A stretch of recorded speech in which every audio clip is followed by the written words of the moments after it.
Bismillahirrahmanirrahim. Assalamualaikum warahmatullahi wabarakatuh. Waalaikumsalam warahmatullahi wabarakatuh. Selamat sore pemirsa dan jamaah ngasuh dimanapun berada.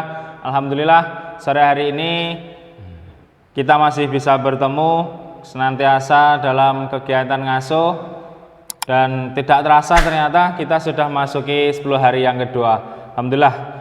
Baik, sebelum kita ngaji pada sore hari ini, mari kita sapa dulu. Assalamualaikum Ustaz. Waalaikumsalam warahmatullahi. Alhamdulillah, masih sehat nggih? Alhamdulillah. Alhamdulillah, Masya Allah, luar biasa. Sudah separuh perjalanan lebih. Nggih, insya Allah. Semoga nanti kita bisa memanen. Amin. Nggih. Baik, pemirsa dimanapun berada, pada sore hari ini kajian kita adalah tentang hadis-hadis dhaif yang sering bertebaran di bulan Ramadan. Baik, langsung saja kita simak kajiannya. Monggo Ustaz. Bismillahirrahmanirrahim. Assalamualaikum warahmatullahi wabarakatuh. Waalaikumsalam warahmatullahi wabarakatuh. A'udzubillahi minasyaitonirrajim. Bismillahirrahmanirrahim. Alhamdulillahirabbil alamin wa bihi nasta'inu ala umuri dunya waddin. Assalatu wassalamu ala Muhammadin wa ala alihi wa sahbihi ajmain, amma ba'du. Pemirsa yang dirahmati Allah, sesuai dengan tema kita sore ini adalah Hadis dhaif. hadis dhaif saja. Ya. Mungkin Ya, nanti mungkin ada yang mau yang, dan sebagainya. nggih. Pokok hadis yang tidak sahih itu Hadis ya. yang nggih. Tapi kalau itu nanti hasan masih bisa itu. Iya. Hadis-hadis yang lemah yang dijadikan sebagai, kadang-kadang dijadikan sebagai landasan argumentasi. Pemirsa yang dirahmati Allah, ingat bahwasannya Islam itu adalah agama yang ilmiah, berdasarkan atas keilmuan, sehingga setiap amalan atau keyakinan ataupun juga ajaran itu harus semuanya didasarkan kepada aturan-aturan yang memiliki dasar daripada Al-Quran dan As-Sunnah. Kalau Al-Quran insya Allah sudah pasti nggak mungkin Al-Quran palsu dijadikan sebagai rujukan, nggak mungkin. Tapi kalau hadis itu memang sangat mungkin sekali, kadang-kadang ada. Sehingga kita kalau itu pun hadis itu hendaklah kita pun juga harus selektif. Apakah yang kita jadikan satu argumentasi itu benar-benar hadis itu adalah otentik ataukah tidak? Benar-benar itu datang dari Rasulullah maupun para sahabat ataukah enggak gitu. Maka dengan ini Islam itu tidak memberi celah sedikit pun kepada orang-orang yang beretikat tidak baik ataupun juga ingin menyusupkan sesuatu pemikiran-pemikiran atau ajaran-ajaran yang di luar dari Islam masuk ke dalam ranah syariat Islam. Itu puasa kan juga termasuk syariat Islam. Oleh sebab itulah maka karena pentingnya mengenai masalah ini, pemirsa yang dirahmati Allah, tidak heran apabila seorang tokoh Muslim, beliau adalah Abdullah bin Mubarak rahimahullah, beliau mengatakan bahwasannya al-isnadu min din. Sanad itu termasuk bagian daripada agama. Sanad itu termasuk bagian daripada agama. Walau la isnad laqala min sa'a masya'a. Bahwasannya jika tidak ada sanad maka orang itu nanti akan ngomong sakarape dhewe, akan ngomong bahwasannya dia akan berkata sesuatu padahal itu bukan dari Rasulullah. Itu kalau nggak ada sanad. Maka pentingnya masalah sanad. Sanad itu apa toh? Sanad itu adalah yang menyampaikan kabar, yang menyampaikan berita itu menyambung sampai kepada Rasulullah. Itu sanad. Andai kata tidak ada sanad ini, maka orang akan seenaknya sendiri mengatakan bahwa padahal itu merupakan gubahan sendiri, itu merupakan pendapat pribadinya, itu dimasukkan dalam ranah syariat, dalam ranah agama itu. Nah, karena itulah maka berkaitan dengan masalah puasa ini pun juga ada yang insya Allah kita pun juga sudah sering mendengar. Saya pun juga dulu sering itu menggunakan dalih itu summu tasihu, ya kan? Puasalah agar kamu sehat gitu. Puasa agar kamu sehat.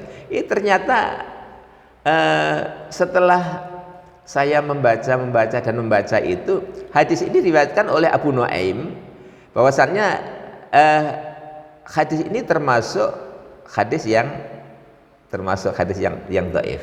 Ini padahal hadis dhaif itu sebagaimana dikatakan oleh Al-Hafiz Al-Iraqi itu bahwasannya itu nggak boleh dijadikan sebagai hujah untuk ketetapan suatu syar'i. Tapi sebagian ulama memang bisa mengatakan bahwasannya kalau itu hanya untuk fadil amal, artinya apa?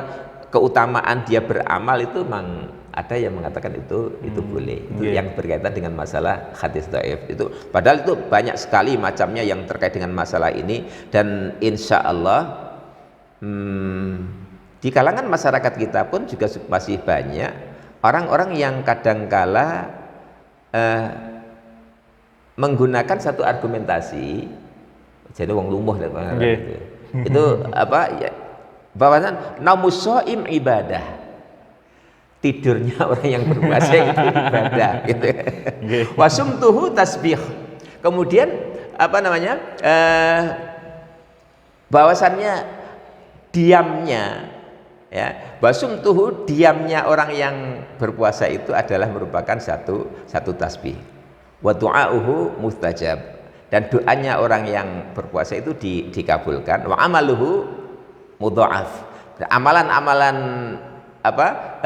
orang yang berpuasa itu akan dilipat gandakan. Oke, kalau untuk yang apa namanya poin-poin berikutnya, bahwasannya poin yang ketiga keempat ini mungkin masih kita masih bisa nanti kita relevansikan dengan hadis yang sahih itu memang iya, bahwasanya doa orang yang berpuasa itu termasuk yang mustajab. Kemudian amalan-amalan kita itu nanti akan dilipat gandakan di bulan Ramadan, memang iya.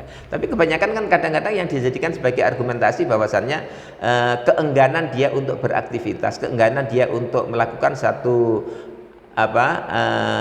kegiatan-kegiatan duniawiyah, akhirnya terus enak ke turu kan gitu. Karena dia mendapatkan satu pelajaran bahwasannya naumus shaim ibadah, tidurnya orang yang berpuasa itu ibadah gitu. Ini kan sesuatu yang nggak benar itu saya rasa. Baik. Alhamdulillah pemirsa dimanapun berada, jadi itulah kajian pada sore hari ini terkait dengan hadis-hadis yang dhaif dan hadis-hadis yang lemah.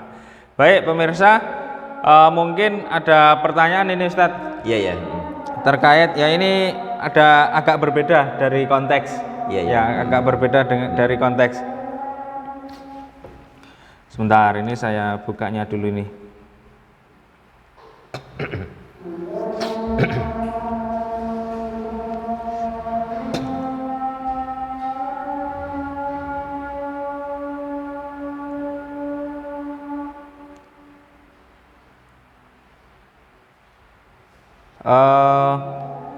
Seberapa pentingkah asobiah dalam golongan? Itu. Oh gitu. Terus efeknya apa gitu nanti? Iya. Asobiah itu adalah merupakan satu sifat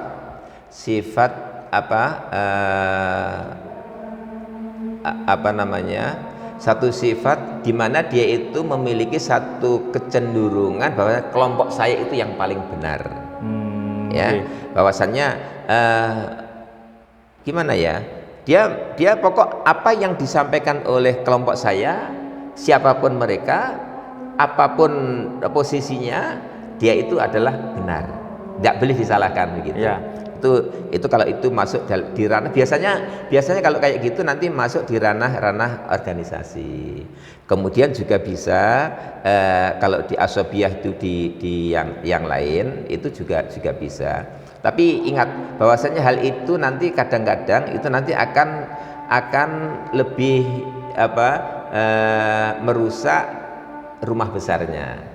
Misalnya dalam Islam itu kan ada banyak firqah, banyak kelompok-kelompok. Masing-masing kelompok itu menganggap bahwasannya kelompok saya ini yang paling benar, kelompok saya ini yang paling ngikut sunnah begitu. Ini termasuk asabiah seperti itu. Padahal kadangkala dia pun juga tidak tidak dibarengi dengan pola pikir yang matang bahwasannya apakah benar yang saya lakukan ini termasuk sesuatu yang ada dasarnya gitu. Kemudian apakah ini nggak menyimpang dari ketetapan syar'i misalnya gitu. Ini sebenarnya banyak. Kalau tidak etis kan kalau misalnya di forum kayak gini saya menyampaikan seperti itu kan, ini kadangkala yang membuat seseorang itu tidak lagi memiliki satu pola pikir yang kritis. Nggak mau dia itu akhirnya mengatakan bahwasannya yang benar itu benar, yang salah itu adalah salah, sehingga dia menafikan itu. Padahal al-haq min rabbik, kebenaran itu yang datang dari Allah itu. Maka ketika Allah menyampaikan al-haqqu min rabbika fala takunanna minal mumtarin, kebenaran itu adalah apa yang datang dari Tuhanmu, maka janganlah kamu termasuk orang yang ragu. Ini kalau itu memang sudah berdasarkan Al-Quran, berdasarkan tuntunan sunnah Rasulullah, kita nggak ada celah-celah yang lain nanti kita untuk ngeles istilahnya, untuk menghindar begitu. Sehingga kan jelas di surat Al-Asyr itu Allah sendiri kan yang menyampaikan bahwasannya apapun yang disampaikan oleh Rasulullah itu kan kita disuruh untuk mengikutinya. Ini wa ma atakum rasulu fakhudhuhu, apa yang didatangkan oleh Rasul kepadamu maka ikutilah. Ini kemudian wa ma nahakum, dan apa yang dilarang oleh Rasul kepada kamu fangtahu, maka hindari. Jauhi itu. Jadi kalau seseorang yang asobiyah itu dia membanggakan terhadap organisasinya sendiri tanpa memiliki sifat kritis bahwasannya oh ini keliru, sehingga apapun yang disampaikan oleh pimpinannya, oleh kelompoknya itu dianggapnya semuanya itu adalah benar gitu. Itu yang tidak boleh di dalam Islam, yang asabiyah itu seperti itu. Tapi kalau kita dalam berislam kita memang harus asabiyah. Ini memang benar apa yang kita lakukan ini adalah berdasarkan atas ketetapan Allah dan Rasulnya.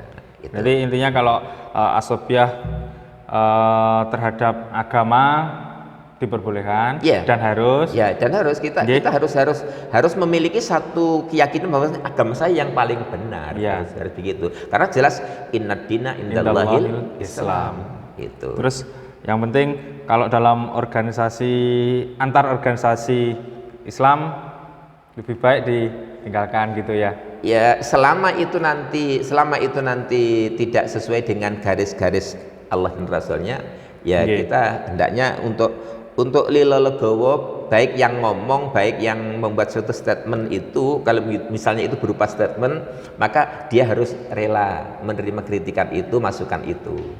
Begitu. Masya Allah.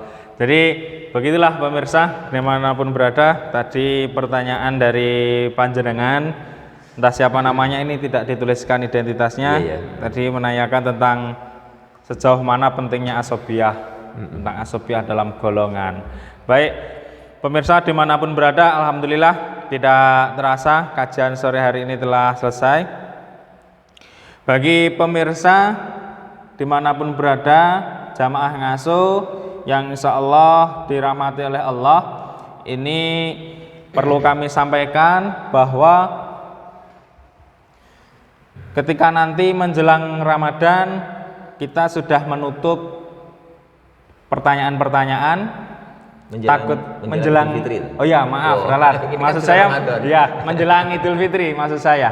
Jadi ketika nanti akhir Ramadan, taruhlah 10 hari terakhir atau 9 hari terakhir Ramadan menjelang Idul Fitri, nanti mohon maaf pertanyaan-pertanyaan sudah kita tutup karena takutnya kita nanti punya hutang kepada para jamaah.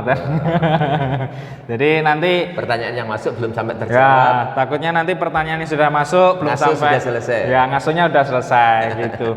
Nah, sehingga nanti untuk kajian menjelang Idul Fitri itu akan kita ulas tentang peristiwa-peristiwa yang terjadi di bulan Ramadan, baik pada zaman Rasulullah, pasca Rasulullah, bahkan di Indonesia, di negara kita.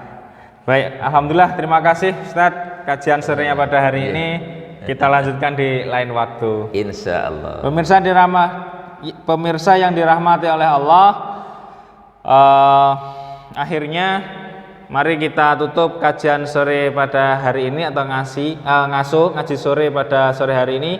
Kurang lebihnya dari kami mohon maaf. SMK Muhammadiyah 3 Dolopo, cerahkan masa depan, santunkan kepribadian. Wassalamualaikum warahmatullahi wabarakatuh. Waalaikumsalam warahmatullahi wabarakatuh.